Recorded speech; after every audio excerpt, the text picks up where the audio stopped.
Coming up on the stop sign, you hold both brakes in, and you shift down as you slow down. You don't want to stay in that third gear because you'll end up,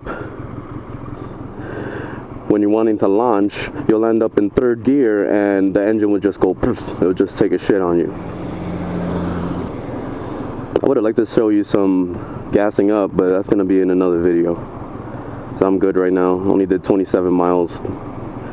This goes about 150 miles before I have to fuel up.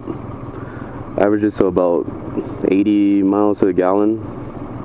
This thing holds 2 gallons, and it has 0.7 for reserve, which is on this clip here. You put it down all the way, and it will just ride on that reserve once you run out of gas. I never got to that point. I don't want to get to that point. Fuck that. So it's there for a reason now. See? Friction zone, give it some gas. Very little gas right now. I'm gonna go to second gear. Do a little counter steering to get into that turn. Give it some gas. Third gear.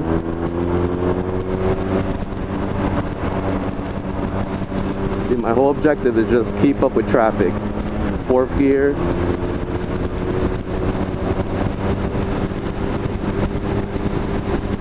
I just hope wind sound isn't that bad. And with slowing down while you're moving, you can just lay off the throttle and it will slow you down pretty fast. You don't have to press brakes. But people behind you will not know you're braking. So what I like to do is flick the brake a little bit. You see, I just click it just to show them that I'm planning to slow down or I'm in the process of it. Downshifted, holding in the rear and front brake while I downshift. There we go.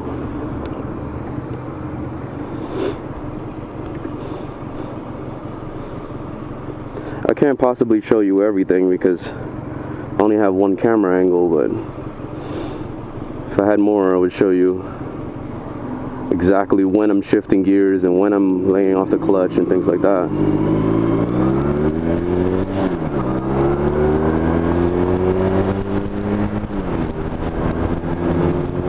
Just want to get some curvy stuff so I could show you some corner steering. Corner steering, at least let me explain how corner steering works. All bicycles work with corner steering. You don't just turn the wheel, because if you turn the wheel, you're just going to fall flat on your face. And let's speed up a little bit.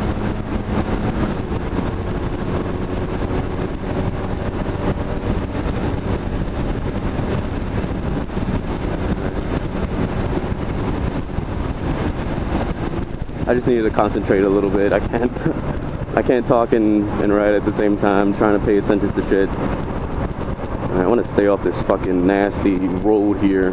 This sucks ass. Ah, crap. Changing gears. I'm down in first. I'm good. So, you know what I could do is just pop it into neutral. Ah, fuck. Am I in neutral? Where's neutral at? There we go.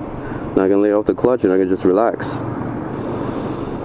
But what was I saying about corner steering?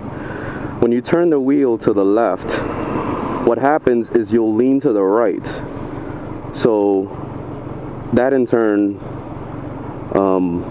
you don't just turn like that because you'll end up falling, you know, in the opposite direction. So what you do is, especially at faster speeds, damn, I got tongue tied like a motherfucker.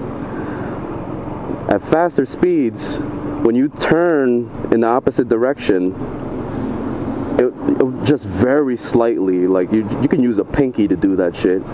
You just very slightly, and you'll feel it lean hard, like it's gonna want to turn. So the thing I like to do to remind myself how corner steering works, I figure my right arm controls my right turn. So if I push the right arm forward, it's gonna turn right. and that works every time. And it's the same with the other side. You push it left, you see it starting to go like that, and it turns. It's very simple. Once you get the hang of it, everything takes a lot of practice. Damn, this light never wants to change. There we go. Something. Popping in the first, and we're going.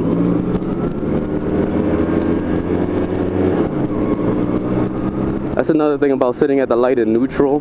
I've had instances where I'll be in neutral and I didn't know I was, and I'll start revving the engine like I want to fucking move, and it won't go nowhere, and I'll go, oh, well, that didn't work. Let me speed past this guy.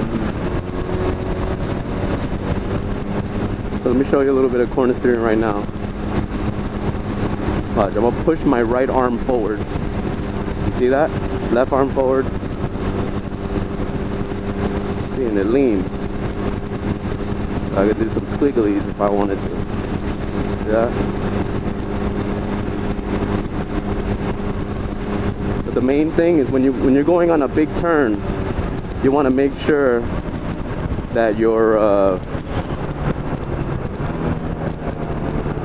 leaning with the turn. Otherwise, your bike can go and you're not gonna go with it.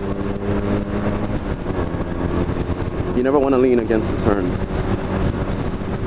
And that's when passengers come into play. If a passenger is behind you and they're leaning against your turn, they could fuck you up. You both go down. Oh, hard brake time, hard brake. See, this thing handles hard braking pretty well. Anyway, but you saw that? One fluid motion, shifting down. You gotta hold in that clutch, shift down, let it go, hold it in again, shift down. You do it as much as you need to. Especially when you're slowing down rapidly, you just need to pop that shit down. But if you let go of the clutch while you're shifting down, it helps you slow down. If you just hold in the clutch the entire time, you're cutting power to the wheels, so in turn it's also hurting you because you have to use your brakes even harder to get you to stop. And that can mean bad things for you, especially if you slam on that brake, man. You're gonna lock up the tires and you're gonna slide, and once that happens, God help you.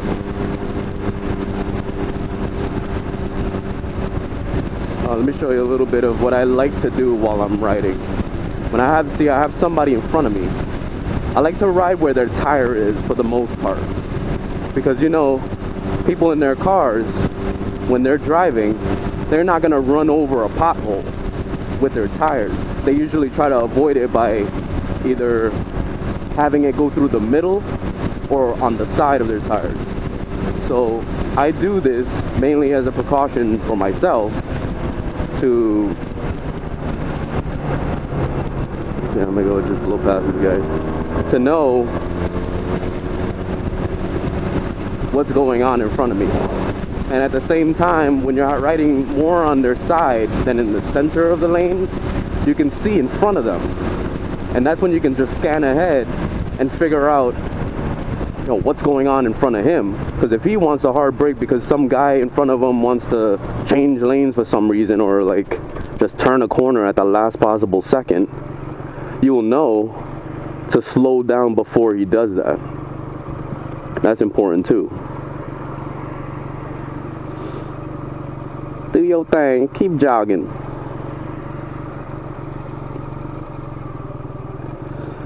Let's see how long it takes for this light to change.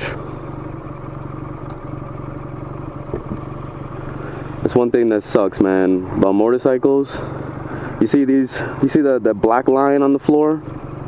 This shit is like a metal detector. It detects whether there's a car standing there or not. And if it doesn't, for motorcycles for some reason, it doesn't want to detect that shit, because they're too small.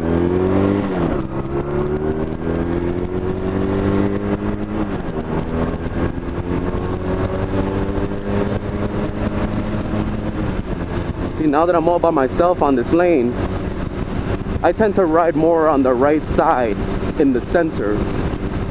I don't like to ride directly in the center because you see all that black shit in the middle?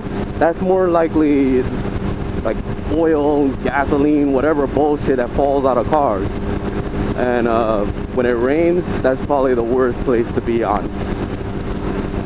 A little bit of oil will fuck your day up.